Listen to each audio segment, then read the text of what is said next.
अस्सलाम वालेकुम रहमतुल्लाहि व बरकातुहू। वालेकुम अस्सलाम वरहमतुल्लाहि वबरकातुह। जनाब, क्या मैं आपसे एक इस्लामी सवाल कर सकता हूँ? जी ज़रूर, जी ज़रूर। आपका नाम? मेरा नाम शाहज़ेब है। माशाल्लाह। हम लोगों से इस्लामी सवाल जवाब करते हैं नमाज़ों के मुतालिक, दुनिया यानी दीन के जो असासी बुनियादी चीज़ है ना उसका, ताकि लोगों में, नौजवानों में शऊर हो उसका। तो आज का हमारा सवाल है इमामत से मुतालिक।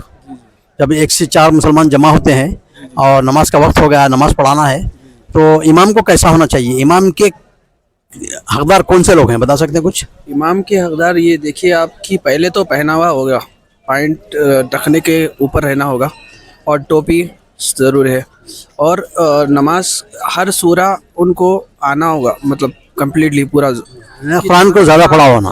पढ़ा हुआ, और झिझक होती है ना कभी पढ़ाने में, वो झिझक नहीं होना चाहिए।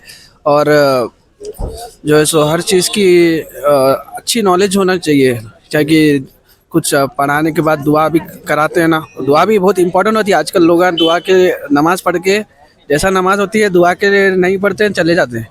दुआ एक नमाज का अहम हिस्सा है कि लोगों को आज नहीं मालूम कि आप अल्लाह से दुआ कर रहे हैं, अल्लाह से नमाज पढ़ रहे हैं।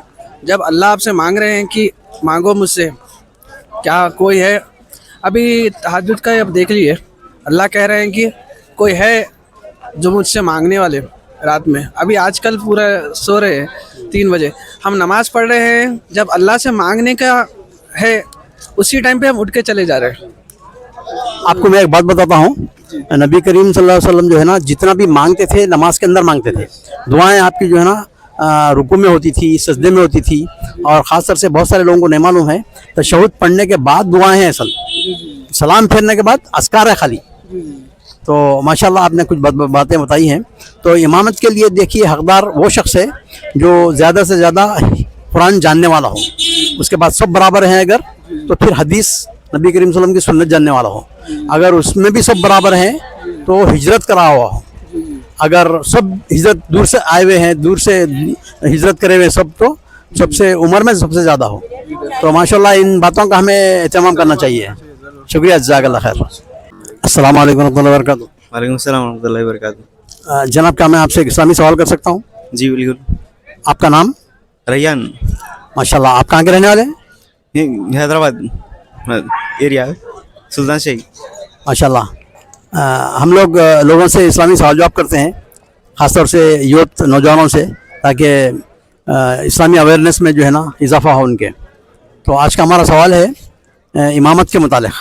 जैसा कि हम 4-5 आदमी जमा हो गए, अगर नमाज का वक्त होगा तो नमाज पढ़ना चाहिए, और एक आदमी को इमाम बनना चाहिए। तो इमाम को कैसा होना चाहिए? इमामत के हकदार कौन है, बता सकते हैं कुछ आप? ये कोई मतलब उस पर जो फॉलो करे अच्छा, और दाढ़ी वो रहना, जमाल नहीं, मतलब जो क्लीन शेप नहीं करता हो। और वैसे तो सभी वो कर सकते हैं, जो मतलब रहना, मतलब जो दीन के अंदर पाबंद है वो। दीन के अंदर पाबंद। और कुछ जानते हैं आप? और कुछ बाल भी एक तरफ से, जो मतलब हदीस है कि एक आधे हिस्सा बाल काटना, मतलब यहूदियों की मुशावत कर, यहूदियों की मुशावहत करने वाला ना हो। सही है, आपने 2-3 बातें अच्छी बताई हैं। रसूलुल्लाह सल्लल्लाहु अलैहि वसल्लम की हदीस है कि अगर तुम में से कोई जब नमाज का वक्त हो गया और नमाज पढ़ाना है, तो इमाम को कैसे होना चाहिए? तो इमाम को ऐसा आदमी होना चाहिए जो पूरी जमात में सबसे ज़्यादा कुरान जानने वाला हो, क्योंकि नमाज में कुरान पढ़ा जाता है ना, कुरान को ज़्यादा पढ़ने वाला हो। और कुछ बता सकते हैं? और कुछ एक तो कुरान को ज़्यादा पढ़ने वाला, यानी सबसे ज़्यादा हाफिज़ होना चाहिए। अगर हो सकता है 4-5 लोगों में पूरे के पूरे हाफिज़ हैं अगर, तो फिर सुन्नत को देखा जाएगा, सुन्नत के दीन के मसाइल, नबी करीम सल्लल्लाहु अलैहि वसल्लम की सुन्नतों को कितना जानता है।